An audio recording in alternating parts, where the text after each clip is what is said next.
Habari za wakati huu ndugu zangu waandishi wa habari.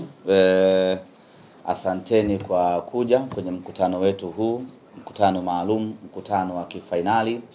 Mbele yenu naitwa Ahmed Ali, ni meneja wa habari na mawasiliano kutoka Simba Sports Club.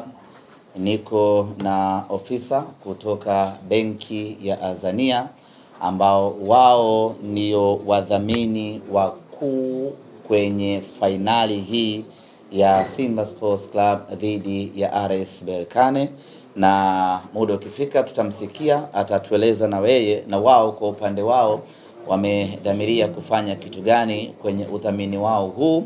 Lakini kwa kipekee kabisa na kwa heshima na taadhima, nichukue nafasi hii kuwashukuru benki ya Azania kwa kukubali kutushika mkono na kutupa support ya udhamini wa kiasi cha fedha ambacho hatuwezi kukitaja hapa, ambacho ni maalum kwa ajili ya kufacilitate shughuli mbalimbali za Simba Sports Club za kimaandalizi kuelekea katika mchezo huo, ikiwemo shughuli za hamasa. Kwa hiyo nichukue nafasi hii kwa niaba ya bodi ya wakurugenzi ya Simba Sports Club na management ya Simba na wanachama na mashabiki kusema asanteni sana Azania. Hakika mmeonesha ukubwa wenu kwa kujumuika nasi katika fainali hii ya kombe la shirikisho barani Afrika. Mafanikio tutakayoyapata hapa kwenye fainali hii yatakuwa ni mafanikio yetu sisi Simba Sports Club nanyi Azania Bank. Baada ya kutoa dibaji hiyo, tumewaita hapa kwa ajili ya kuzungumzia machache ambayo yanahusiana na fainali ya kombe la shirikisho, fainali ya mkondo wa pili ya kombe la shirikisho barani Afrika. Fainali ambayo itakwenda kuamua hatma nani awe bingwa mpya wa Afrika kwa msimu wa 2024-2025, ambapo kiuhalisia ukiangalia vizuri kabisa unamuona Simba Sports Club akiwa ndio huyo bingwa wa Afrika msimu huu. Mechi yetu itakuwa ni tarehe 25 ya mwezi huu wa 5 na mchezo utapigwa katika uwanja wa Amani pale visiwani Zanzibar. Na kikosi kinataraji kuondoka kesho kuelekea visiwani Zanzibar, kwa maana kikosi cha Simba kinataraji kuondoka kesho kuelekea visiwani Zanzibar kwa ajili ya kuanza mazoezi na maandalizi kuelekea katika mchezo huo. Mara baada ya kurejea kutoka Morocco, timu ikapata mapumziko ya siku mbili, kwa maana Jumapili tuliorejea na jana Jumatatu.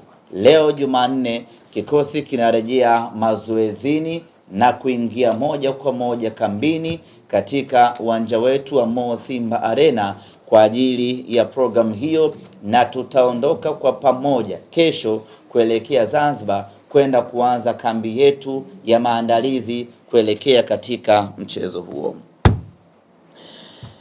Mechi yetu inachezwa katika uwanja wa Amani, na hii ni moja kati ya habari kubwa sana ambayo imetikisa Afrika kama si dunia kwa ujumla, baada ya mchezo kuhamishwa kutoka uwanja Benjamin Mkapa kwenda uwanja wa Amani.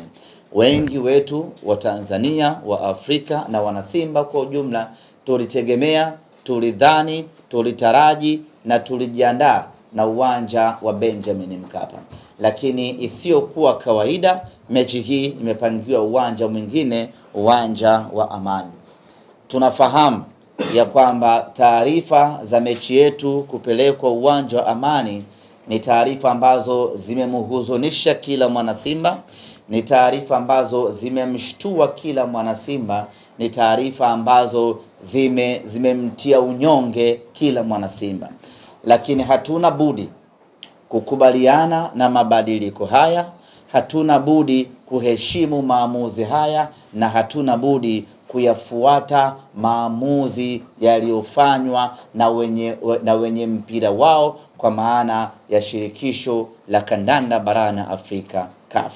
Sote wana Simba tungependa kuona mechi hii inachezwa katika uwanja tuliouzoea, katika uwanja tunaoupenda, katika uwanja mkubwa zaidi, uwanja wa Benjamin Mkapa. Lakini katika hali isiyokuwa kawaida, mechi hii imepelekwa katika uwanja wa Amani. Sasa lazima tuoneshe tofauti ya sisi Simba Sports Club na vilabu vingine ambavyo huwa haviheshimu mamlaka.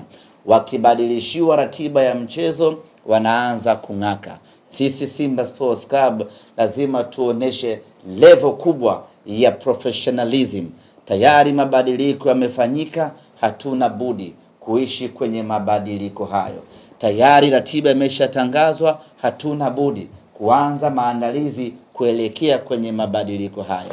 Na maandalizi tunayoyafanya hapa ni maandalizi ya kuelekea uwanja wa Amani.